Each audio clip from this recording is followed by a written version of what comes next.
Welcome to Southeastern 16 presented by FanDuel. I'm your host, Chris Lee, joined by Graham Doty. Topic today, the biggest questions for SEC baseball in 2026. We'll give you the things that we would really like to know as the season unfolds. So we'll get into that. We'll take your questions, your comments, your super chats too, here and there. See a lot of the regulars in the chat already. Caleb, Bo, Randy, all our baseball regulars, not all of them, but a lot of them here already. Always good to see you guys. All right, before we begin, just a reminder, if you would like to help the channel, here's how you can do it for free. Hit the like and subscribe buttons. Give us a rating where you get your podcasts, Apple Podcasts, Spotify, wherever that is. And you can also help us out by joining our membership tiers. Supporter, $3.99 a month. That gets you a custom badge. MVP, $5.99 a month. Get you that, plus members-only live videos, a vote in power rankings, and the Legends tier, $19.99 a month. All those perks plus other perks like being a part of your own live show. Anyway, Graham Doty, let's get right into it. What we're going to do is I will give you a question. We have not compared lists of biggest questions. We've each got our own. And I'll have your thoughts on my questions, and then you can follow with one of your own. Some of these may overlap, but these are not in any particular order. Because frankly, I would not know what order to put them in. But I'm going to start here. And it's a good spot to start because we just talked to Josh Earley. Good grief. Josh Elander. There might be an Earley coming up right after that. I might have just mixed the names. So spoiler alert. Here's where your programming's going. Now that we're off to a rousing start here, here's my question. How will Tennessee handle replacing its coaching staff? Yeah, to me, that is the biggest question in the SEC for this upcoming season. Because when we think about Tennessee, I feel like they are one of the most polarizing teams maybe ever, but they've been really consistent. 5 super regionals in a row, national championship, in the middle of that as well. So you're going from something that you could take to the bank. You knew Tennessee was going to be good. Like the floor was super regional. So what are they going to look like? Just because, number one, the timing was weird. Like nobody really saw that one coming. Like I vividly remember being on my phone and looking at Buster Olney being like, Tony Vitello is the top target for the San Francisco Giants. And it's like, is this real? Like what's happening? So it's just, we've never really seen this before. And so it's a lot of newness.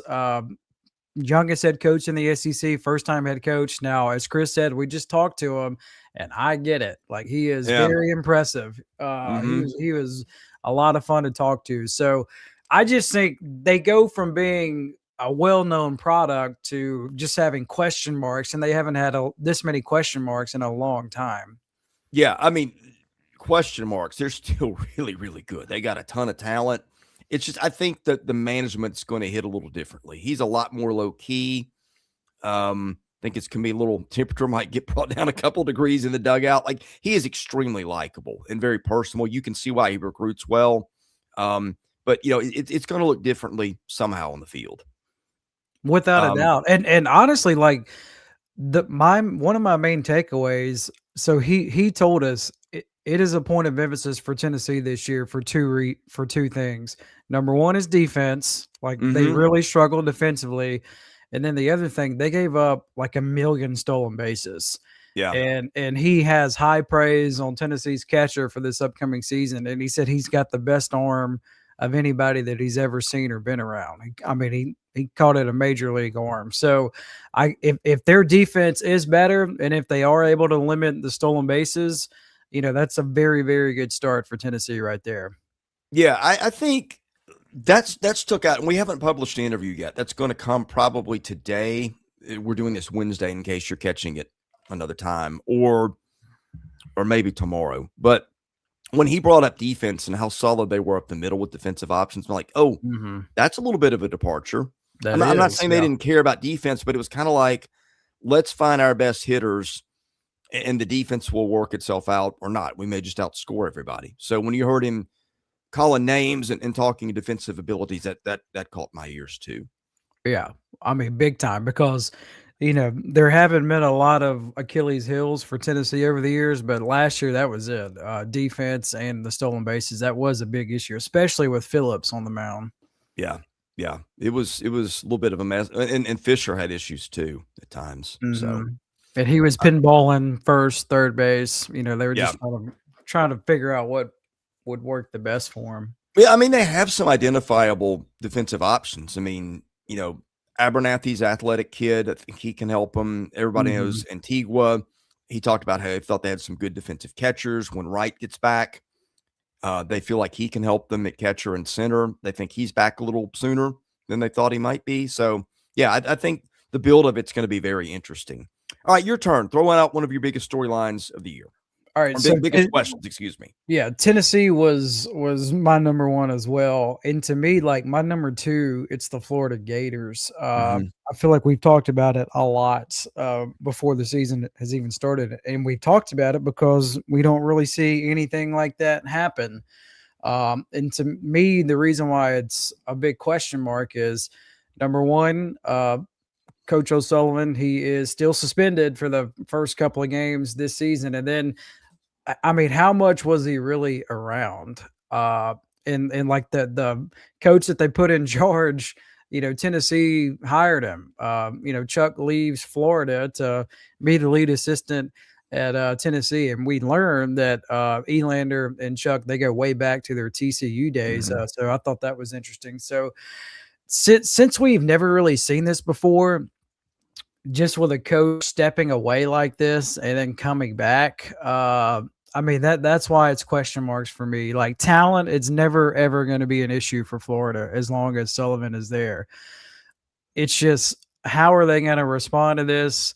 Mentally, how's the chemistry going to be? That's why it's so high on the list for me for question marks. Just what does Florida look like this upcoming season? Yeah, there were two or three teams, three at least, that have questions around coaching. And that's not the question that they're good coaches, but it's just the circumstances. Because I've thought that too. I mean, it's weird when you lose assistants in the fall and when you're getting your coach suspended and he's taking leave of absences. So, like, if they manage that well and it's no big deal, I mean, I don't think Kevin O'Sullivan probably the easiest guy to get along with. So I think there's probably some, look, they've dealt with the personnel aspects of him before, I guess is what I'm trying to say. But it's a little different in terms of your distractions now with staff changes and stuff like that. But Graham, they're really talented. I mean, they're really talented. I think if you get all these guys back, you got Lawson, you might get to see a full year, hopefully, of Kyle Jones in center. You got the Surwick transfer from Ole Miss. You got Kate Curlin back. You know what I think of King and Peterson? They got McNeely still there, Russell Sandifer from UCF, Billy Barlow's destined to give them better innings than they've had.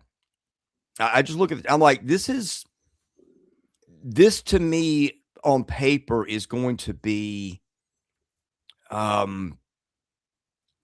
don't know, man. I feel like it might be a national title caliber roster, depending on what they get out of the bullpen.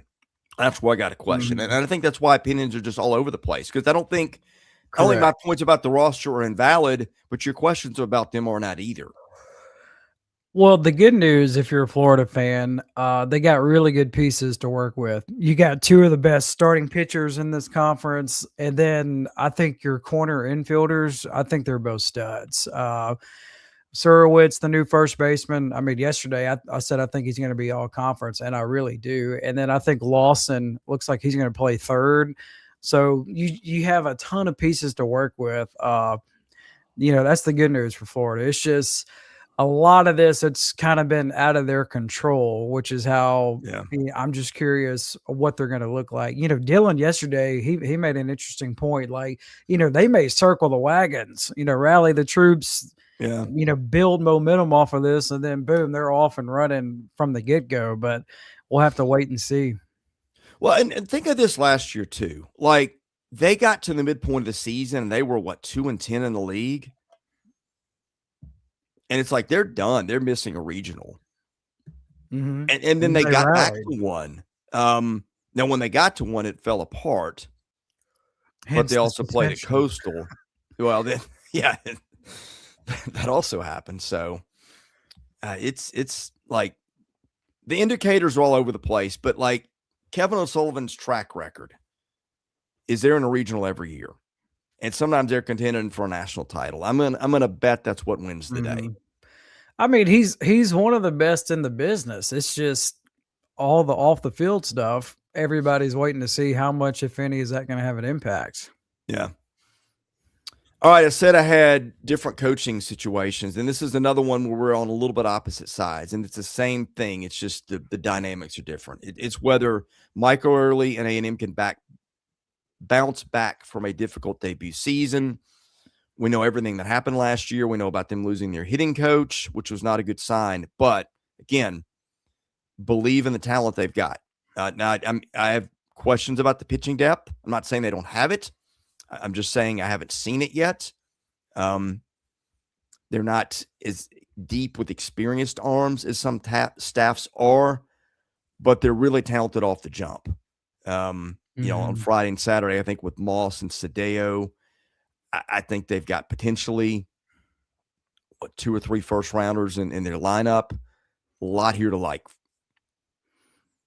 I think last year, like a lot of things in life, it's not as great as you think it was. It wasn't as bad as you think it was.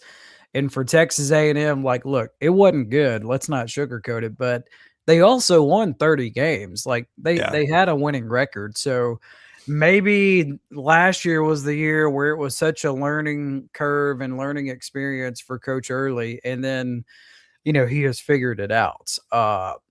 I do think the curveball, pun intended, is just the hitting coach leaving a month before the season starts. Like they weren't banking on that. And so why I think that is significant is because Coach Earley, as opposed to like just being the head coach and running the show, so now he's got to do double duties again. So he's got to be the full-time hitting coach. Like he's really the only guy in that area. And then also he's got to be the CEO as well. So Yeah. I'm like, how does he handle that? Again, different coaches have different philosophies on that aspect of it. But to me, I think everybody's is curious what the Aggies are going to look like. Talent, I mean, seems like they always have talent, but is this going to be a year where, since they don't have that number one next to their name and everybody picking them to go to Omaha, are they going to have more fun this year? Yeah. Like last year, every time I watched them play, it's like they just don't look like they're having fun. I mean, they look like they're playing tight and just nobody wanted to be out there. So maybe it'll be the polar opposite this year. Yeah, they had the weight of the world on their shoulders, really, from the time they got eliminated at Omaha to, you know, the whole season. That target on their back, you know, they get there, they just about get back in regional contention, probably were, and in the Missouri series. So, and I know like people were talking about it in the chat yesterday and today. Like, is he going to be gone if they don't make the tournament? Guys, like I'm telling you, it's a very real thing. ADs don't want to fire coaches. Like that's kind of like the last option. And then you add on top of the fact that it's not going well for Texas A&M for women's basketball right now. So you got, if you make a change, that's 2 programs around the same time period where you got to make a hire. Yeah. And remember, everybody's on the hook for $20 million every year now to pay all these student athletes. So it's just a lot. I had one more point on them. Oh, I know what it was. I think Michael Earley is an outstanding hitting coach. Their approach under his tutelage has been about as good as anybody's. You know, is there a chance where he can obviously need to be more hands-on with the hitters, also learned about how to manage both of them going through last year? I think that's a possibility. Like early working with the hitters at face value is a good thing. It's a great thing, so long as it doesn't take away from other stuff. And that's the question. So anyway, that's the $1 million question for Texas A&M. You're up on the next one. To me, a question mark it's going to be, and two teams I really kind of have a tough read on, trying to get a feel for. It is the two teams that brought in the most players from the transfer portal, and it's South Carolina and Georgia. Yesterday, I talked about how I think South Carolina is going to be better, and I believe that. And to me, it's just Georgia. It's like, what in the world are they going to look like? Just because 26 transfer portal additions, we know they're good at home under Coach Johnson, and they're going to be at home until SEC play. Like, they're not leaving the state of Georgia until SEC play. So they got plenty of time to figure it out. But it's just, what does Georgia look like, and what do they look like pitching wise? Because I feel like he does things a little differently than everybody else. Yeah, I've got questions within questions about Georgia. That was one of my topics on the board later. How do you keep all these guys happy? And I think maybe the big ones to me, can he get Volchko to throw strikes and make the most out of his stuff? I know they've tinkered with his arm slot and things like that. Like, he's a big reason that everybody's high on Georgia, higher than we are. And they might be right. I mean, if they get him, if they make him into the first round guy that a lot of people think he can be, then we're probably having a different conversation about Georgia. Matt Scott, the other one from Stanford, neither of those guys were overpowering with stuff, but are talented. So I think, to me, those are the places where, when I look at their transfers, like, if those two guys pop, then Georgia is closer where everybody else has them picked than where we had them picked. Yeah. And the thing, when you're a portal heavy team, like when you get punched in the mouth, and you will in the game of baseball, how are all these players going to respond? Yeah. They're coming from all over the country.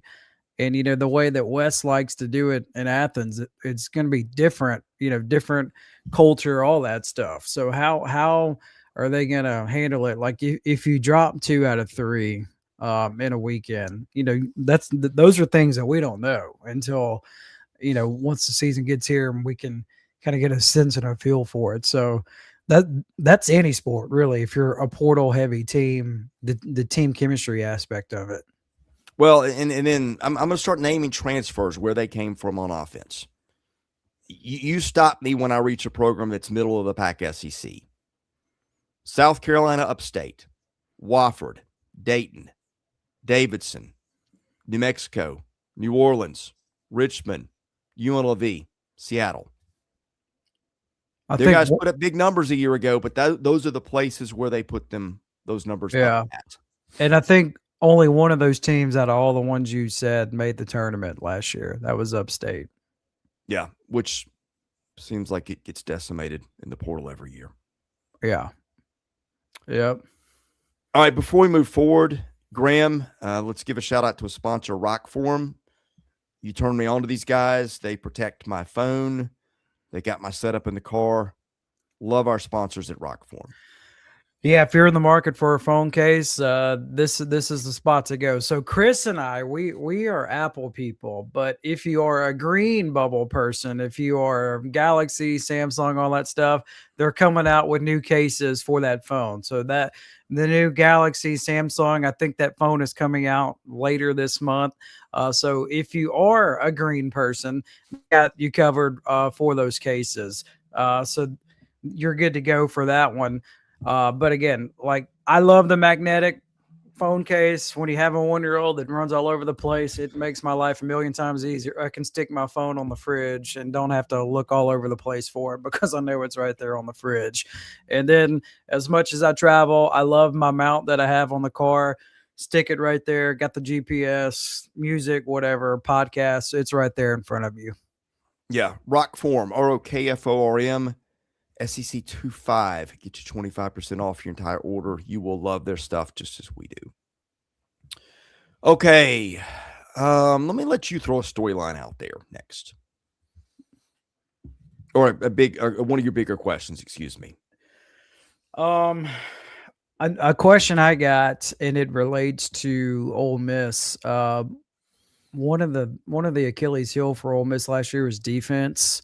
And like, it really came back to haunt them in the regional. It just felt like Murray State was a team that didn't hit a lot of home runs. They just put the ball in play, and they put so much pressure on the defense, and it just felt like Ole Miss made mental mistakes or just booted the ball around. So I think if Ole Miss wants to live up to its ability, and the ceiling for this team can be really high if the defense is much improved, which is weird to say because for the longest time ever under Mike Bianco, you didn't really have to worry about defense.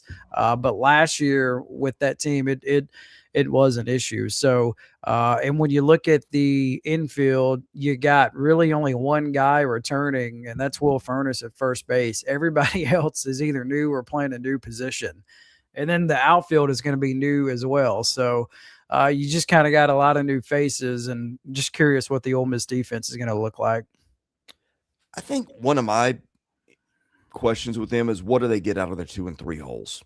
They're in not holes, they're rotation spots, excuse me, Saturday, Sunday. I think the guys they've got targeted there, you looking at Owen Kelly and Marco Cipolla?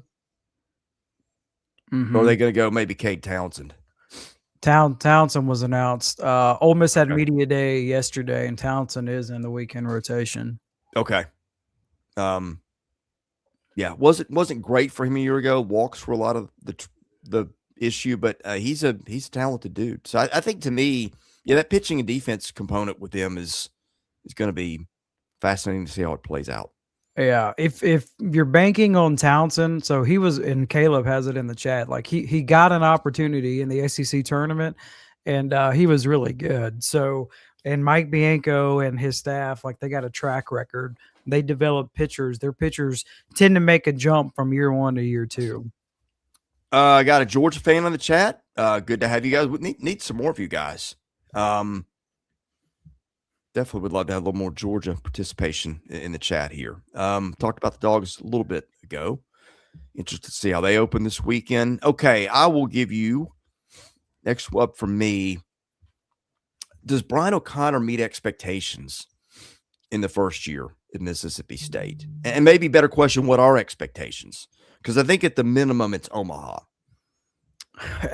with what they got invested in everything, all aspects, it feels like the expectations are Omaha every year for Mississippi State, but this year in particular, because think of how many people tried to poach O'Connor over the years. I mean, A&M thought they had him. Like, feels like everybody in this conference went after him at one point or another, and he decides to go to Mississippi State. So expectations are high. They should be. They got the talent, and I mean, I think he's going to be able to handle it. I picked him to be the coach of the year yesterday, and it's because I think they're going to win a bunch of games and they're going to host.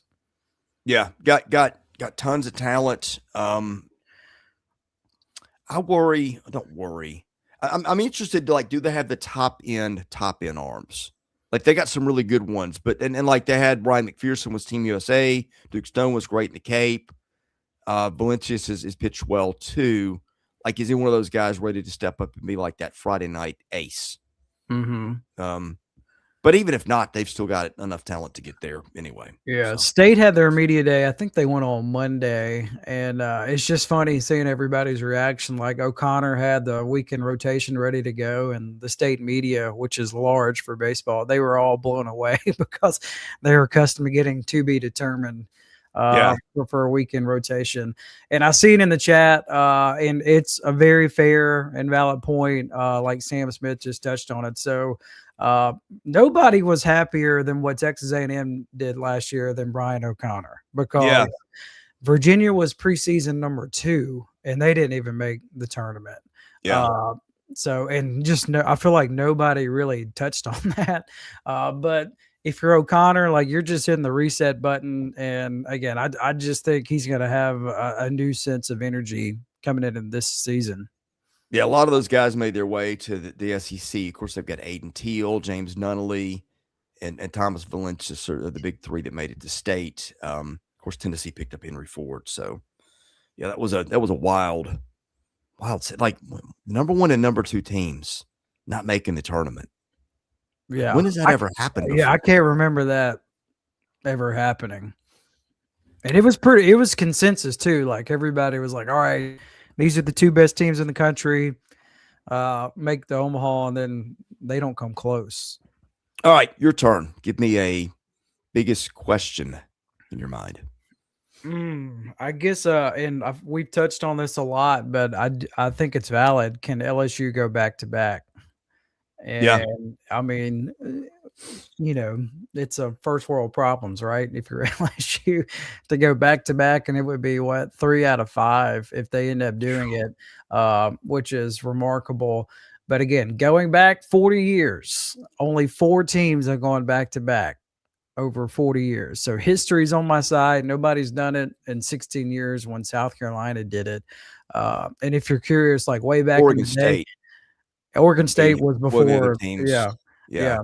And then like if you're curious, way back in the day, they just should have called this tournament like the USC Invitational. Like they won like almost 10 in a row at one point. Just insane. The setup was weird then too. Like Yeah, you had it was, regionals and it Yeah. was not Yeah. anything close to what it is now. Yeah, it was. But I mean, LSU is going to be really good. Like they're going to host. I got them going to Omaha. But can they do it 2 years in a row? Okay. Yeah, well, you know my thoughts. My bold prediction yesterday was that LSU does repeat. Mm-hmm. So, And if they do it, history. I mean, first time in 16 years. yeah, well, program and a coach who know how to do it and super talented again. Before we get to our next ones, Graham, tell us next about our friends at Ann Collar. Yeah, Ann Collar, been a massive fan for a very long time. Here's one of their quarter zips, but they make button-down shirts, quarter zips, ties, pants, name it.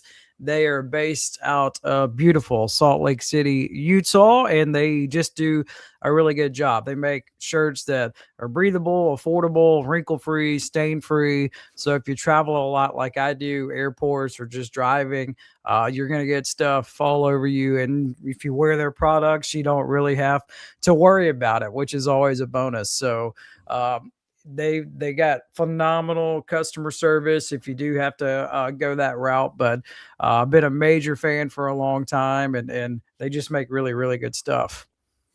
You know, when you like open a package and you've waited for it, and like it's either what you hoped it would be or somewhere above or below that. Like I opened the stuff I got a few weeks ago. I was like, man, this stuff is awesome. It should cost twice as much as it does. And it won't for you though, because it's well priced to begin with, but use SEC16 at AnnCollar.com. That'll get you 16% off your entire order. Graham, let's see. I'll go next here. One of my big storylines is Arkansas pitching. They've got all these elite talents in their pitching staff, and they have for a few years now. But a constant issue with Arkansas is they're getting hurt. You saw it with Carson Wiggins last year. Hunter Dietz is a first-round talent potentially, can't stay healthy. Cole Gibbler, another guy I like. He hasn't had health issues yet. But, like, I want to see, do all these stud arms for Arkansas, do they get healthy? Do they reach their potential? Because if they do, I don't think Arkansas's lineup is as good as it was a year ago. But I think with those arms, if it all works out, Ethan McElvain, another one, the transfer from Vanderbilt, they could be loaded and as good as anybody if those guys all click. I think the big thing for Arkansas, they other than Florida, I feel like they were a team that was impacted by injuries a lot a season ago, especially pitching wise. I mean, it felt like they were losing guys left and right there for a minute. They got the talent. They always do. If they can stay healthy, and I know you can say that for everybody, I think Arkansas is in phenomenal shape. All right. Give me one of yours. All right. I'm looking. So I got two. I got one involving Missouri and one as the conference as a whole. Which one do you want? Let's do Missouri. I've got a conference one coming up later. All right. Maybe we'll have the same one. So, we had Dylan on yesterday, and look, Dylan is a fan. Obviously, I mean, he played for Missouri, so the program means a lot to him. But he predicted double-digit SEC wins yesterday for Missouri. I think I think they're going to win more than what they did a season ago. My question is just like how many? Like what is the range for SEC wins for Missouri? I kind of think they're going to be in that 5 to 8 range is my question. And maybe if everything clicks, they got a brand new pitching coach and they brought in a lot of different players as well. Maybe they can hit, 10 to 11. But I do think they're going to be improved and win more than 3 games. But my question is like how many? Yeah, I'm interested to see what they have. They open the season at Mount St. Mary's, and then they go to New Haven for their first 2 weekends.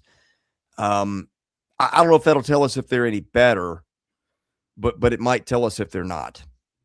They're going to the Northeast in week 2? I think so. I'll have to double check that, but it was weird. That's a bold move, Cotton. Yeah, well, I think that's honestly, I don't okay, they're playing Mount St. Mary's in Fort Myers. So that's not a true road game. And then the same with it looks like they're just going to park themselves in Florida for a couple of weeks. Well, they kind of did that last year. Remember, they played in Puerto Rico last year as well. Right. Yeah. Which makes sense. I mean, for Missouri and Kentucky, really, they're the only couple of schools that, they play the first 3 weeks or so away from home just because of all the snow on the ground. Yeah, they've got Florida Atlantic in the middle of that too. So that's the whole, we're playing some dog RPI teams, but we're not at home, so we don't get as much. Mm-hmm. And I was looking at their SEC schedule, and it's just like, man, if they get 10, like Carrick Jackson, Coach of the Year, I mean, seriously, just from what they had to work with a season ago, and I mean, resources-wise, I mean, we all know they're dead last in the SEC with what they got to work with. But if they're able to get to double-digit SEC wins, that is quite the accomplishment. Their last 4 series. No, I think the top half of their schedule is not as bad relatively. Their last 4 weekends, Arkansas at Georgia, Vanderbilt at Texas. Yeah. So get your work done early. Exactly. Okay. What do I have next? I've got one on Vanderbilt. Will Jason Esposito make a big impact? It's been a bit of a revolving door of hitting coaches. Their troubles in the power department have been duly noted. Internally, they feel like Jason Esposito, who was a hitting coach in the Indians organization and a former Tim Corbin player, is going to help them. But we got to see it. You've also got the fences pulled in and right. And correct me if I'm wrong, this is 3 different hitting coaches in 3 years. Is that right? That's correct. So, I mean, that probably hasn't happened under Corbin a lot. I mean, he seems like a guy that wants consistency. And I like the hire. I think it's going to be big for Vanderbilt, not only with them pulling the fences in, but I mean, he goes with somebody that he trusts and somebody that he's familiar with and knows how he likes to get things done. So I think Vanderbilt, I said it yesterday, and I just think you're going to see the home run numbers tick up for them. All right. I've got a conference question too. I know you've got one. Before we get there, though, Graham, tell us a little bit about our friends at Icon Wallets. Love their wallet that I got in the mail last week. Yeah, and Chris is using their wallet, so happy and proud for you that you like it that much. So it's a father-son company, and they just make really good wallets. And what they're known for right here, these you can, whatever your favorite team is, they're working to get everybody in the SEC. They just make different icons. So they got a little bit of everything. They got the money clip where the cash can go, and then obviously all your cards and everything. So different styles, different colors. They make really, really good products. Leather, it's going to last forever. But I like the fact that they are razor thin, and like, you can put it in your back pocket and you're just not going to feel it. Like when you're in your car driving, and if your Yeah. wallet is massive, it's like, boy, this can get uncomfortable. So you don't really have to worry about all that with Icon wallets. They make a really good product, and it's going to last forever, and it's going to look good. Yeah, I took all the stuff in my old wallet, put it in this one, and it takes up about half the space, and everything's easier to get to. So you're going to love it. Use promo code SEC16.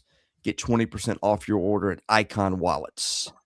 It's Icon, ICON-wallets.com. Graham, got a few left. I'll let you start with yours. So my question is, I feel like last year we saw way more upsets than what we normally do in the NCAA tournament. We really kind of had a March Madness feel to it. We haven't really seen that a lot over the years. So my question is it going to be a repeat performance, not only in the SEC, but really all over the country? Are we going to have more upsets once the regional hits in like late May, early June, or we're going to get back to what we have normally seen over the years, where the SEC and the ACC make up the large portion of Omaha? I think that's terrific. I think that's a great question. In fact, I like that better than most of the ones that I've come up with. I don't think I've ever been so stunned by the face plant that the SEC did in the regionals, like Texas, Vanderbilt. Like those were two teams. Ole Miss. I mean, Ole Miss was a little more easier to explain. Ole Miss got a brutal regional. We call that one off the top. But I didn't, I've watched enough baseball. You think you never know what's coming. But I didn't, like, you're never surprised to see a team or two just get upset somewhere, because that happens. But the number that did surprise me. Right. Where I'm leaning, I kind of think that was just an anomaly. I mean, at the end of the day, like, an SEC team still won the whole thing. And I think if Arkansas would have beat LSU, I think Arkansas would have won the whole thing. But just the number of upsets was surprising. Not much surprises me nowadays in college athletics, but that did all the upsets a season ago. And I just kind of think that that's not going to be like the new norm. I still think the SEC is the cream of the crop, and I don't think it's close. Yeah. My question is, which of these teams, kind of more middle-ish, are going to be the ones that step up and, like, maybe even challenge for a conference title? And here's what I mean. Like, I think everybody's going to have LSU, Texas, Mississippi State near the top. Most people are going to have Arkansas. I've got a couple teams ahead of Arkansas, but again, and Arkansas could, if the pitching comes together, win the whole league. But I'm talking more like Tennessee, Vanderbilt, A&M, Kentucky, Alabama, Ole Miss. Like, I feel like one of those teams is going to jump up and maybe get one of those SEC tournament buys in the top four. I just wonder which one it's going to be. Yeah, I feel like, what, last year would you say it was Vandy and Ole Miss? Ole Miss, Yeah, I think surprised a season ago. Yeah, like nobody had Vanderbilt is the one national seed, like, Correct. at any point until like the last week or two, and you could see it coming. Like, they just kept racking up wins every weekend. They had some good ones in the postseason that aged well, and like, I don't think people were paying enough attention to them. But if you did, everybody figured that out at the end where they got the one national seed. Mm-hmm. But Ole Miss was one where, like, it just looked on paper. Preseason. Yeah, and like the roster on paper, you just didn't know as much about, and they did a great job and ended up hosting, and deservedly so.